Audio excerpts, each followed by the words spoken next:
Good afternoon, this is Jeff with Sewer Tech Northwest. We are at 20226 Meriwether Drive here in Oregon City, located at the front of the house. We are essentially right in front of this window here. You've got a lot of bushes in the way, but you've got a bunch of landmarks. There is a concrete encasement in here for the main water shutoff near it. There's a lot of stuff that kind of lines up with it. So right in here, a few feet in from the front left corner is a 4-inch ABS cleanout. We're sitting about 2 feet out from the house. We're going to check the overall condition and serviceability of the sanitary sewer line. Waters are running. We are zeroed out, and off we go.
We just swapped over to 4-inch 3034. Line looks fantastic so far.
Well, she told me this morning.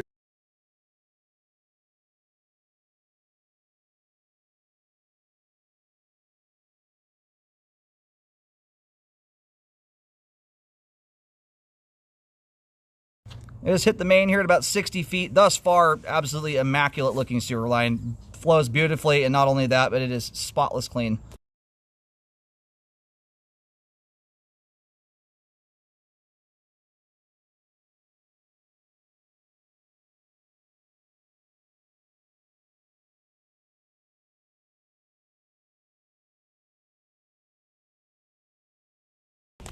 Just located the camera head there. The line terminates out on Meriwether Drive, and where I took that locate lines up almost perfectly with the clean out access.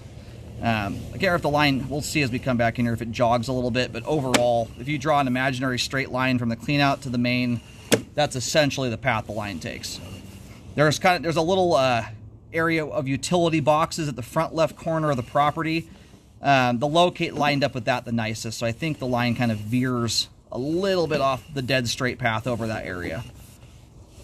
But nice arrangement. Fewer the turns, the better. And whoever's been living here has kept this thing absolutely spotless clean.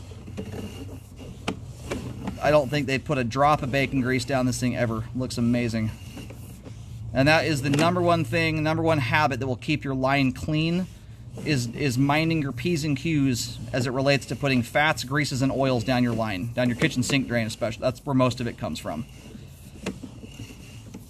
It is for whatever reason, I think a lot of the newer generations have never grown up on septic, you know, and their parents often didn't either, and that starts getting lost with time.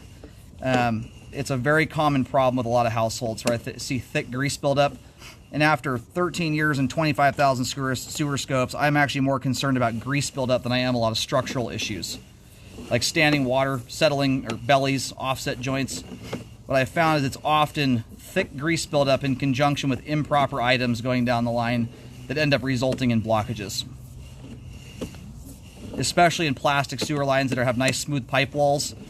Those smooth pipe walls mitigate a lot of buildup from occurring, especially when you're treating a line properly.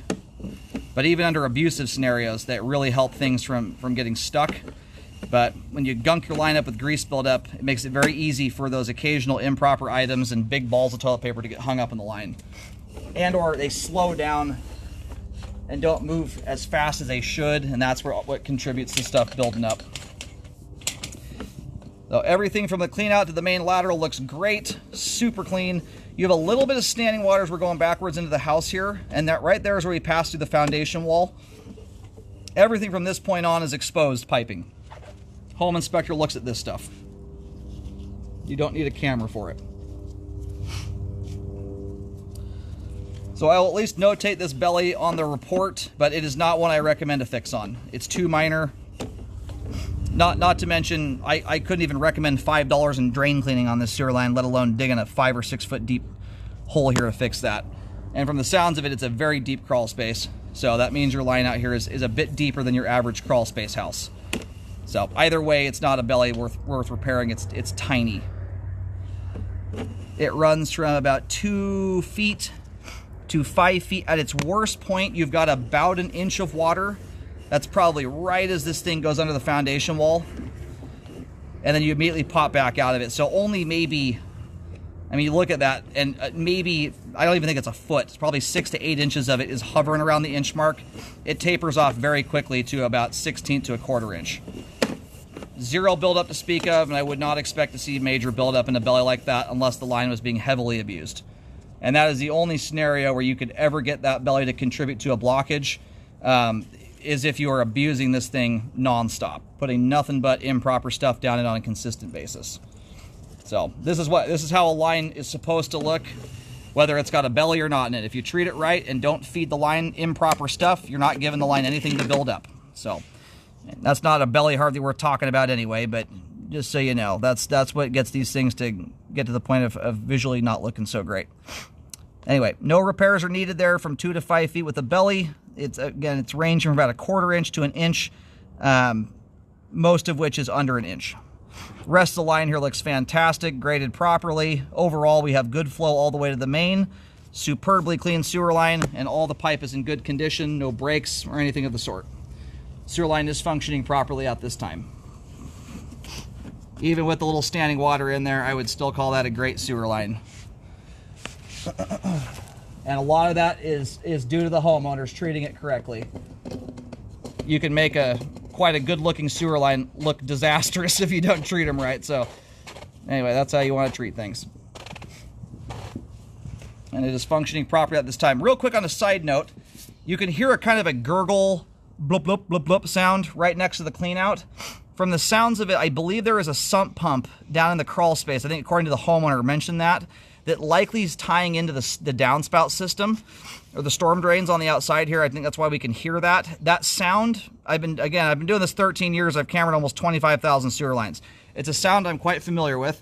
When you get that blub blub sound, that usually means your line is full of water. It's kind of a vacuum break where you get an air bubble coming up that you can finally hear it. Like if your toilet's clogged and you get kind of the blub blub bubbles coming up.